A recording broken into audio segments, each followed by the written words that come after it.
This channel's content is strictly for educational and informational purpose and does not endorse or promote any form of violence, harm, illegal activities, self-injuries and communal disharmony. প্রথম দফার আগে ভোটের হাওয়া তীব্র আলিপুরদুয়ারেও, সেখানেও চায়ের দোকানে ঢু মারলেন আমাদের প্রতিনিধি।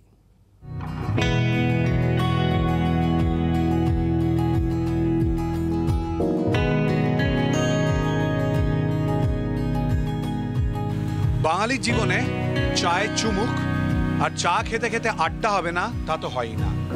আর যখন লোকসভা নির্বাচন চলে এসছে তখন চায়ের চুমুক দিতে দিতে গল্প, আড্ডা, তর্কে তুফান হবে। আর এমন একটা চায়ের দোকানে এই মুহূর্তে বসে রয়েছে, আর এমন সমাজের এমন স্তরের লোকজনের সঙ্গে বসে রয়েছি যারা নবীন প্রবীণ মেশানো, এবং যারা এখানে বসে আড্ডা মারেন তারা কেউ প্রার্থী এবং কেউ বা নেতৃত্বে রয়েছেন বিভিন্ন দলের। সুতরাং সেখানে এসে আড্ডা মারবো এটা খুব স্বাভাবিক। আলিপুরদুয়ারের উন্নতি কোন কোন ক্ষেত্রে হলে ভালো হয়? চা খেতে গিয়ে কি কি মনে পড়ছে? সার্বিক উন্নতি হলেই আমরা খুশি। সার্বিক উন্নতির কথা বলছেন। এখানে তো সবাই মিলে একসঙ্গে বসে চা খাওয়া হচ্ছে। আমি যেটুকুনি শুনলাম আর কি, দ্বন্দ্ব রাজনীতির জন্য যেটুকুনি থাকে তার বাইরে সবাই তো মিলেমিশে থাকার চেষ্টা করেন।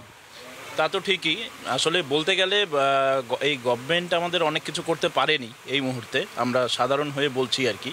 কিন্তু যেগুলো না হলে ভালো হতো সেরকম কয়েকটা আমি কথা বলতে পারি। তার মধ্যে একটা হচ্ছে যে এই মুহূর্তে আমাদের শিক্ষা ব্যবস্থার এই হালটা না হলে ভালো হতো। মানে এখন এই ভোটের আগের সময়টাতে এটা খুব মনে পড়ছে। আমরা যেহেতু বেকার, আমরা যুব, সেই হিসাবে এটা আমার খুব মনে পড়ে। রোজ এটা নিয়ে এখানে বহু চর্চা, বহু বিতর্ক চলে এখানে চা খেতে খেতে সন্ধেবেলা।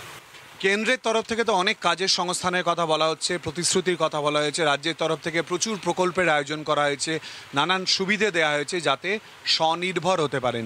তাও কি মনে হচ্ছে না যে কোথাও সমস্যা রয়ে যাচ্ছে? এরা মনে হচ্ছে আলিপুরদুয়ারের ক্ষেত্রে আদৌ? একদম।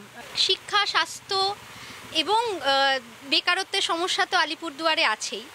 আর আরেকটা সমস্যা যেটা আলিপুরদুয়ারে আমি খুব মনে করি সেটা হলো যে পরিবহন ব্যবস্থার ভয়ঙ্কর খারাপ অবস্থা। কারণ বিভিন্ন জায়গা থেকে দেখুন, আলিপুরদুয়ারের শুধু আলিপুরদুয়ার সাব ডিভিশন তো নয়, বিভিন্ন কালচিনি, হাসিমারা, এইদিকে জয়গা আছে, এইদিকে আপনার ফালাকাটা আছে, জটেশ্বর, বিভিন্ন জায়গা থেকে বিকেল 5টা-6টার পর থেকে ওখানকার ছাত্রছাত্রীরা এদিক থেকে যাবে বা ওখান থেকে যে ফিরবে তার কোনো অ্যাসিওরেন্স থাকে না, কারণ কোনো পরিবহন ব্যবস্থার কোনো উন্নতি নেই, কোনো গাড়ি পাওয়া যায়। মানুষের মানের একটা উন্নয়ন হয়েছে, কি মনে হয় উন্নয়ন হয়েছে মানের? না, একদমই হয়নি সেভাবে।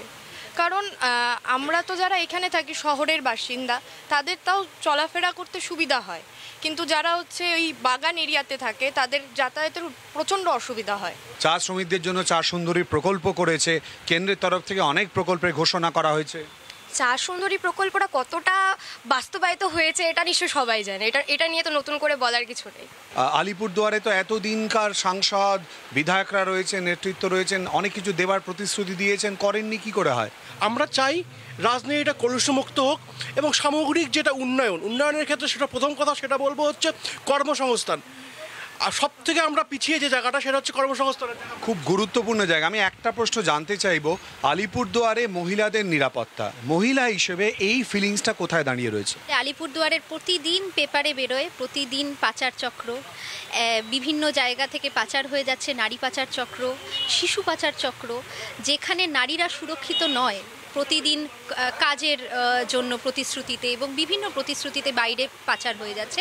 এবং সেটাতে মানে দলীয় নেতৃত্ব যারা সরকারে আছে তারা যথেষ্টভাবে এটার মধ্যে ইনভলভ, এবং তারা সেটা সমস্ত জেনে বুঝে উপেক্ষা করে যাচ্ছে, উদাসীন। সাধারণ মানুষের অনেকগুলো প্রশ্ন যেদিকে আমরা তাকিয়েছিলাম, এবং মূলত যে কথাগুলো উঠে আসছে, অর্থাৎ চায়ের দোকানে আড্ডায় হয়তো ইন আ লাইটার মোড, কিন্তু অনেক গভীর কথা যে জায়গাগুলো উঠে আসছে সেটা হচ্ছে মহিলাদের ক্ষেত্রে নিরাপত্তা, যাতায়াতের সমস্যা, সার্বিক উন্নয়ন, যার মধ্যে অত্যন্ত গুরুত্বপূর্ণ কর্মসংস্থান। প্রার্থীদের কাছে তারা অনুরোধ করছেন যাতে সেই দিকগুলো দেখা হয়, আর আলিপুরদুয়ারকে ভালোবেসে রাজ্যের উন্নয়ন এবং দেশের উন্নয়নের দিকে তারা যাতে নজর দেন। অবশ্যই করে অপেক্ষা করতে হবে সেই সময় এবং ফলাফলের দিকে তো অবশ্যই। বাংলার আওয়াজ, বাঙালির আবেগ, জি 24 ঘন্টা।